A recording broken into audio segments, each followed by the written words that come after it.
Matapos nga ang bonggang-bonggang paglalaro ng mga bata at ganoon din ang mga matatanda, ay oras naman para sa aming lunch. Kailangan namin sumakay sa grab car dahil medyo malayo yung place kung saan kami kakain ng dim sum. Tuwing nagta-travel nga pala kami sa ibang bansa, ay hindi ko na inaalam yung mga pangalan ng lugar kung saan ba mismo kami kakain. Minsan nga pati yung pangalan ng restaurant ay hindi ko rin alam. Basta't makuhaan ko ng video ko ano yung pangalan ng restaurant ay okay na yun. Marami nga palang kumakain sa restaurant na to at halos puno na nga. Napapansin ko lang kahit saang lugar o kahit saang bansa kami pumunta, basta dim sum restaurant yung pinupuntahan namin, ay talagang napakaraming tao. At pagdating naman sa pag-order ng mga pagkain, ay pinauubaya ko na sa kanila ang pag-order. Basta mag-order lang ako ng main dish ko at ang palaging ino-order ko dito ay yung wonton soup. Tingnan nyo nga naman itong pamangkin ko at napaka-cute, para siyang siopaw dito sa dim sum house. Ay, joke lang!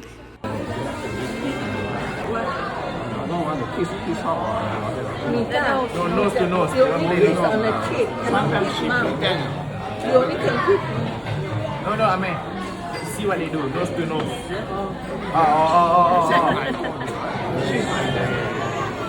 Okay.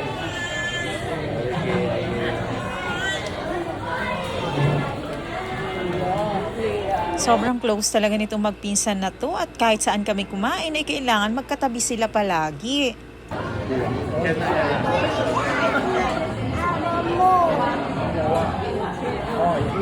Oh, Mika, open up mouth. Open up your mouth. Eat. I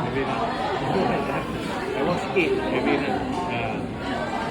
At eto naman yung paborito ni Yuna, yung xiaolongbao, ay talaga namang napakasarap talaga niyan. Minsan nga iniisip ko na magluto ng ganyan sa Pilipinas, kaya lang iniisip ko pa lamang yung proseso ay ako'y tinatamad na. Gustong kumain ng masarap pero tinatamad namang magluto, ay naku. Hindi ko na nga pala na videohan yung mga pagkain na in-order nila dahil ako ay gutom na at sobrang ini-enjoy ko yung mga pagkain. Hindi talaga ako mahilig sa dessert, kaya lang kapag ka nasa ibang bansa kami ay napapakain na rin talaga ako ng dessert, napapagaya ako sa kanila. At eto na nga, tapos na kaming kumain, kaya babalik naman kami ngayon sa aming hotel. At oras naman para kami ay mag-swimming, ay sila lang pala, hindi ako makakapag-swimming today. So sad. Alam nyo na kung bakit. Sa girl thing.